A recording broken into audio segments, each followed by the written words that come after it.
Please be seated. Have you ever made one of those mistakes that really became the foundation of lots of problems in your life? I can't help but read our reading from Samuel and think about certain key moments in my life, at least, that took me down a path, well, that I'll just say was distracting. I won't go into any more detail than that. The people of Israel rejected God and asked for a king. And what was the justification? Do you remember? So we can be like other people. That's paraphrased. The Bible, even all the way back then, deals with peer pressure. We want a king so we can be like other people. We want a king because we want them to do the work of defending us.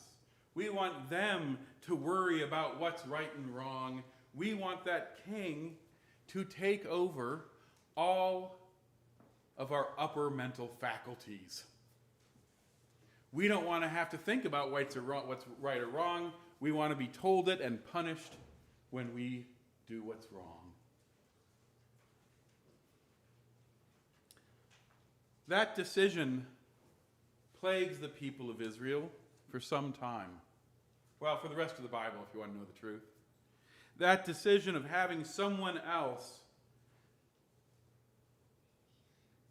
take the hard thought out of their life. The sad thing is, we must remember this is us too. We hand over what's right and what's wrong by justifying it by what others do. Even if you think you are above peer pressure, you are not. I'm always fascinated when I look at statistical things and find that statistics actually are pretty darn accurate. I am part of a pack of animals that scientists and statisticians can guess what I'm going to do because I just go along with the flow more often than not.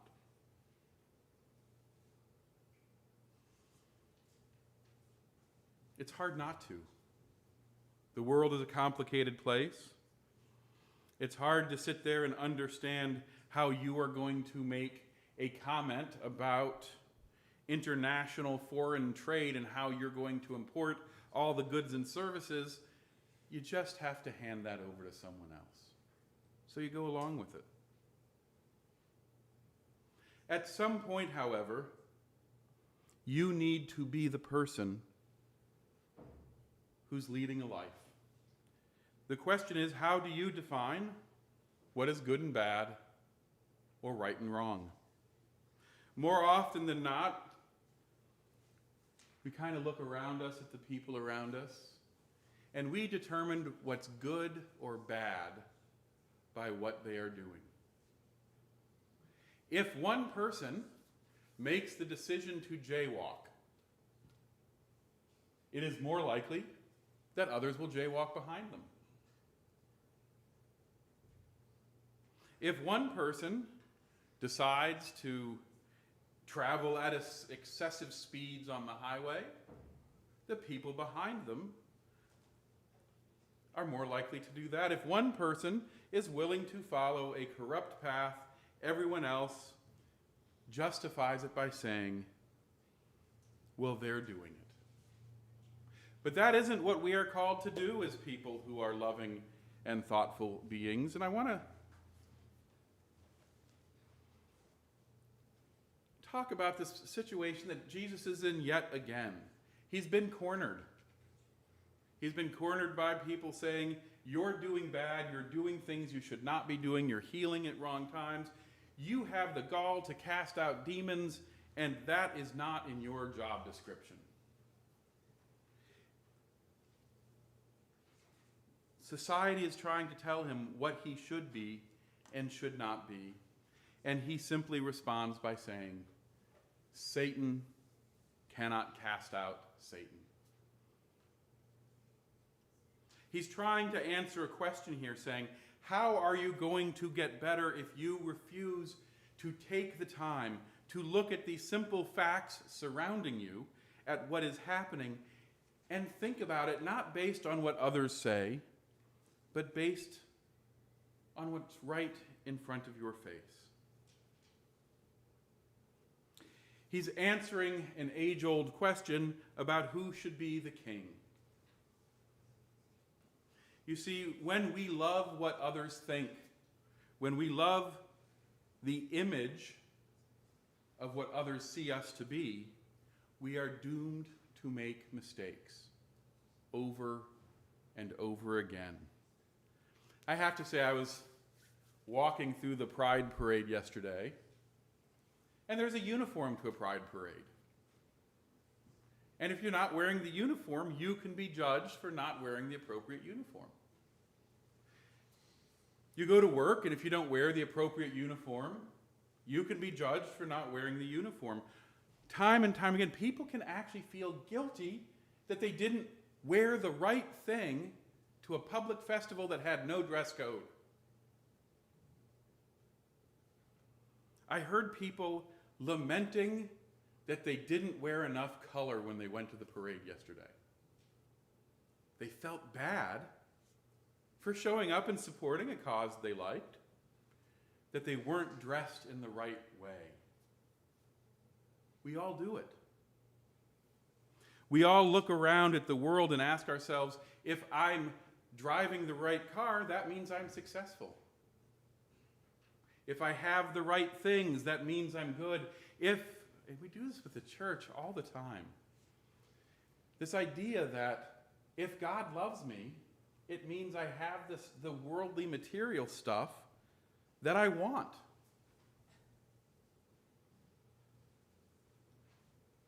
Have you ever heard the statement, 2 wrongs don't make a right? Yeah. No matter how long you try and fix an internal spiritual problem with material stuff of the world, guess what? It's never going to work. You're having a difficult day. Your boss is horrible. He yells at you about something, and so you go home and say, I need to fix the problem, so I'm going to have a drink. That doesn't fix the problem.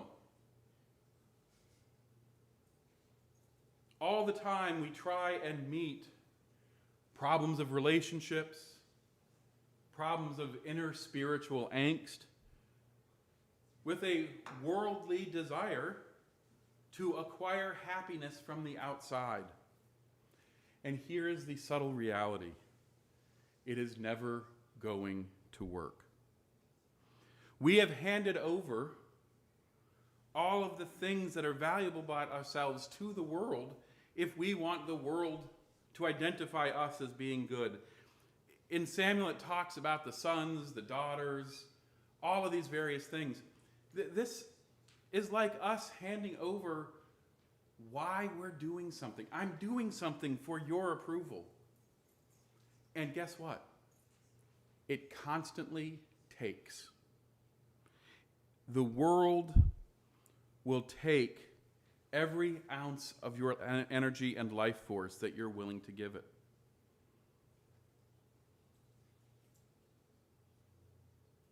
Nietzsche, I think it was Nietzsche, though I could be wrong, was talking about the nature of desire and said the problem with the essential nature of desire is that the desire to want can never be fulfilled. Theory of personal convergence. Theory of personal convergence. Look at you. There you are. The second you get it, the wanting just moves on to the next thing. We always desire more because we are expecting the outside to transform the inside. But we know in this tradition that it is the inside that transforms the inside. It is in seeking God by wanting to share the love of God, that we find God, not by doing things and hoping that God recognizes us.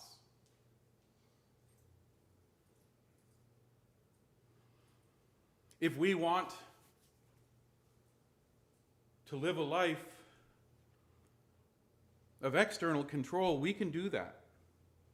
It's easy. We can continue to do what it is society tells us to do. We are not good unless we drink the right soft drink. We are not cool unless we wear the appropriate shoes. Have you ever noticed how all the people the Lord really calls and works with are kind of social pariahs and outcasts? Well, if John the Baptist being the first one, people made fun of how he dressed, the way he lived. He called tax collectors the most hated people in society and culture. He hired the fishermen, not the wealthy people. Yet we spend most of our life trying to determine what the wealthy people are doing to be so cool. We value wealth because, all right, I'm going to date myself here a little bit. Anybody ever watch the show Friends? Yeah. No starting professional in New York City lives that way. Just doesn't happen. Those apartments are apartments that super wealthy people would live in New York City. Somebody made a joke to me yesterday. Something along the lines of, you know what you do when you have a second kid in the North End? You move to Charlestown. The reality is you don't live in the North End in a place that fits 2 kids. It just doesn't really happen. But yet, if we had a television show that was set in the North End, we would make it a spacious, wonderful apartment, and people would think, man, I gotta live in the North End, even though the North End on that TV show is probably like in LA or Toronto, wherever the filming's happening. Only occasional outside shots of the North End happen. But we want to be cool like that because we think living with those worldly pleasures will bring us happiness. The fact of the matter is there is no correlation really between wealth and happiness. There is a correlation between how we live, the why that we live. When we live from the internal self, when we seek wholeness by how we love, how we act, how we live, that's what brings happiness. The material world cannot be our king. That's what the people are asking for in Samuel. They're asking for someone outside of themselves to determine what is right and wrong, where they should go, what they should do, what does it mean to be popular. They are succumbing to peer pressure, and it's a peer pressure that we all struggle with, even with no one telling us to do it. What does it mean for us to simply look around, to look to not the wealth that people possess, but that the way that they act, what they do? Who are the people who are rewarded in our society for being super good people? We don't usually talk about them. They don't usually make the news that often. Who are the people that you can say to yourself, boy, if I were in a foxhole, I would want that person next to me?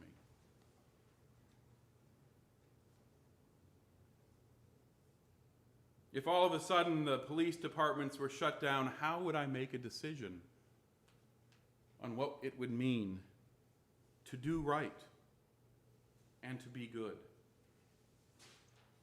These are the questions that the Lord is asking us to address, to figure out who our king is, realizing that the answers are never going to be found on the outside. And I have to say, the Swedenborg reading may have been dense, but if anyone's really dealt with the problem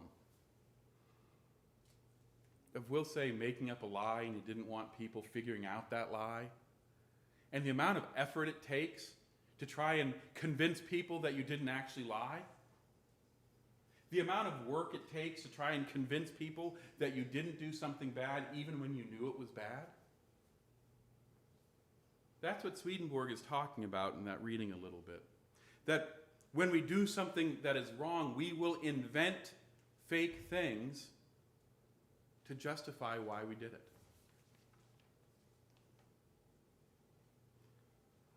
Hey, why did you buy those shoes? Oh, well, these shoes, I really liked the way they looked, and they were... No, it was the brand. A lot of people care about the brand. These are the popular shoes. There's a flip side that wasn't in our... If I did the next Swedenborg reading, like the next paragraph, it would have gone on for like 6 weeks. The next paragraph kind of says something else. If you are operating from a place of good, you can't help having everything you do coming from that source also become good.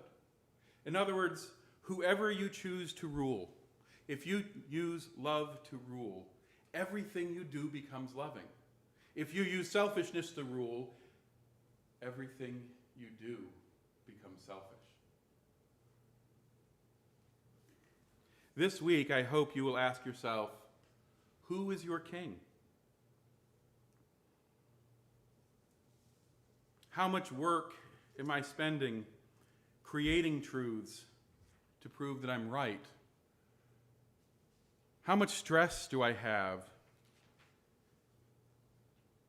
by choosing to live in a way to make others happy versus simply being able to say, I did what is right? Amen.